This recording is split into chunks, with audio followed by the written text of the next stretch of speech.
మీ అభిమాన south India shopping mall ఇప్పుడు మన శ్రీకాకుళంలో ఆగస్టు 2న గొప్ప ప్రారంభం.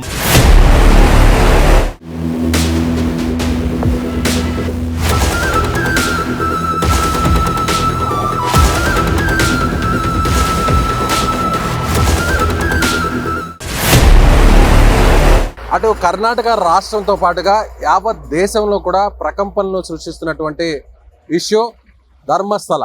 కర్ణాటకలోని ధర్మస్థలలో 100కు పైగా మృతదేహాలను పూడ్చిపెట్టారు. ఈ మృతదేహాలన్నీ కూడా చనిపోయిన వారందరూ కూడా అత్యాచారం చేసి హత్య చేసి మరి పూడ్చిపెట్టాను అంటూ కూడా ఒక వ్యక్తి ఫిర్యాదు చేయడంతో ఈ ఇష్యూ ఇప్పుడు సంచలనంగా మారింది. సిట్ ప్రస్తుతం తవ్వకాలు జరుపుతుంది. ఇక్కడ మనకు సుమన్ టీవీ మీకు ఒక ఎక్స్క్లూజివ్గా వాస్తవ రూపాన్ని మీకు చూపించే ప్రయత్నం చేస్తుంది. ప్రస్తుతం నేనున్నటువంటి ఈ బ్రిడ్జ్ నేత్రావతి నది మీద ఉన్నటువంటి ఈ బ్రిడ్జ్ ధర్మస్థల దేవస్థానానికి వెళ్ళాలంటే బయట ప్రాంతాలను కలపాలంటే మెయిన్ బ్రిడ్జ్ ఇది. ఈ బ్రిడ్జ్కి పక్కనే 8వ నెంబర్ లొకేషన్ ఉంది. ఒకసారి మీరు చూసినట్లయితే పక్కనే జస్ట్ కొన్ని అడుగుల దూరంలోనే ఆ చెట్ల మధ్య మీకు 8వ నెంబర్ లొకేషన్ చాలా స్పష్టంగా కనిపిస్తుంది. సో చూడవచ్చు అక్కడ నెంబర్ 8 మీకు చాలా క్లియర్గా కనిపిస్తుంది. ఇది 8వ నెంబర్ లొకేషన్. ఇది బ్రిడ్జ్కి కేవలం కొన్ని అడుగుల దూరంలో మాత్రమే ఉంది. అంటే ఇప్పటి వరకు కూడా అతను 13 నుంచి 15 లొకేషన్స్ని ప్రాంతాలను చూపించాడు. ఈ 15 ప్రాంతాలను కూడా పోలీసులు ఒక మార్కింగ్ చేశారు, ఒక స్టోన్ని ఏర్పాటు చేసి వాటి మీద నెంబరింగ్ వేశారు. ఈ 3 రోజులు కూడా గడిచినటువంటి 3 రోజులు కూడా దాదాపుగా 1వ నెంబర్ నుంచి 6వ నెంబర్ వరకు కూడా ఈ 3 రోజుల పాటు తవ్వకాలు జరిపారు. అంటే ఒక్కొక్క రోజున 3 ప్రాంతాల్లో తవ్వకాలు జరపాలని సిట్ బృందం నిర్ణయం తీసుకుంది. ఇవాళ 7వ నెంబరు, 8వ నెంబరు, 9వ నెంబరు ఈ 3 చోట్ల తవ్వకాలు జరపబోతున్నారు.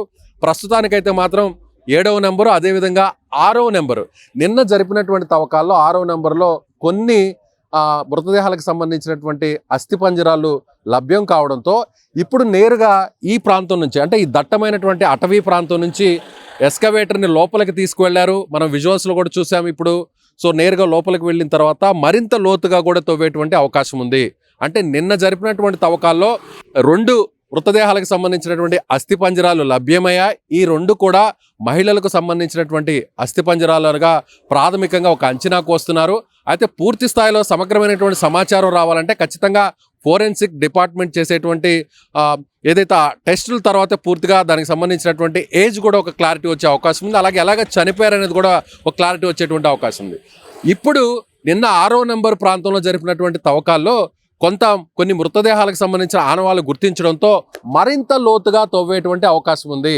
ఒక రకంగా పూడ్చిపెట్టినటువంటి గుంతలో 2 మృతదేహాలకు సంబంధించినటువంటి అస్థిపంజరాలు లభ్యం కావడంతో ఇంకా అక్కడ మరిన్ని మృతదేహాలకు సంబంధించిన అస్థిపంజరాలు ఏమైనా దొరుకుతాయనేటువంటి ఉద్దేశంతో ఇవాళ ఉదయం సరిగ్గా 11 గంటలకు నేరుగా అక్కడికి లోపలికి వెళ్ళడం జరిగింది.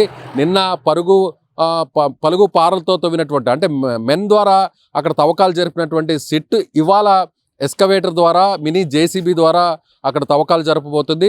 కొన్ని గంటల్లోనే మరిన్ని సంచలనాలు కూడా నమోదవుతాయనేటువంటి ఒక ఆసక్తి అందరిలో కూడా నెలకొందనే చెప్పాలి.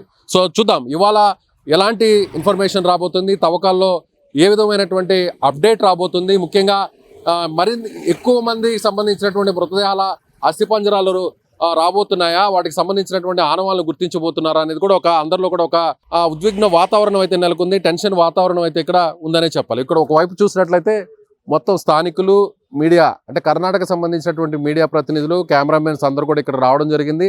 స్థానికులు కూడా ఇక్కడికి రావడం జరిగింది. మరోవైపు చూస్తే పోలీస్ బందోబస్తు కూడా పెద్ద సంఖ్యలో ఇక్కడ ఏర్పాటు చేశారు. నేత్రావతి నది ఒడ్డునే ఈ మొత్తం అంతా కూడా ఈ మారణ హోమం జరిగింది అనేటువంటి ఫిర్యాదును కూడా అతను చేసినటువంటి పరిస్థితి. సో మరోవైపు పోలీసులు కూడా అటువైపు చూసినట్లయితే పోలీసులందరూ కూడా అక్కడ లోపలికి ఎవరిని కూడా పోనీయకుండా ఆపుతున్నటువంటి పరిస్థితి అక్కడ మనకి చాలా స్పష్టంగా కనిపిస్తుంది. సో చూడవచ్చు నేత్రావతి నది అంటే పరమ పవిత్రంగా ఇక్కడ స్నానమాచరించి లోపల ఉన్నటువంటి ధర్మస్థలంలో ఆలయంలో ఉన్నటువంటి ఆ శివుణ్ణి మంజునాథుడిని దర్శనం చేసుకుంటే సకల పాపాలు తొలగిపోయి పుణ్యం చేకూరుతుంది అనేటువంటి ఒక నమ్మకంతో 100 సంవత్సరాల నుంచి కూడా ఇక్కడికి భక్తులు వస్తుంటారు. ఈ నదిలోనే స్నానం ఆచరించి ఇక్కడ ఉన్నటువంటి కొంచెం పైభాగంలో ఉన్నటువంటి స్నాన ఘట్టాల్లో అక్కడ స్నానం ఆచరించి ఆ తర్వాత దేవుణ్ణి దర్శించుకునేటువంటి ఆనవాయితీ ఇక్కడ ఉంటుంది. అయితే ఇప్పుడు ఎంతో పుణ్యంగా ఎంతో పవిత్రమైనటువంటి నదిగా భావించేటువంటి నేత్రావతి నది ఒడ్డున వందల సంఖ్యలో శవాల గుట్టలు ఉన్నాయి అనేటువంటి ఒక ఆరోపణ వచ్చినటువంటి నేపథ్యంలో తవ్వకాలని జరుపుతున్నారు. ఆ తవ్వకాల్లో కూడా కొన్ని అస్థిపంజరాలు ఇప్పటికే లభ్యమయ్యాయి.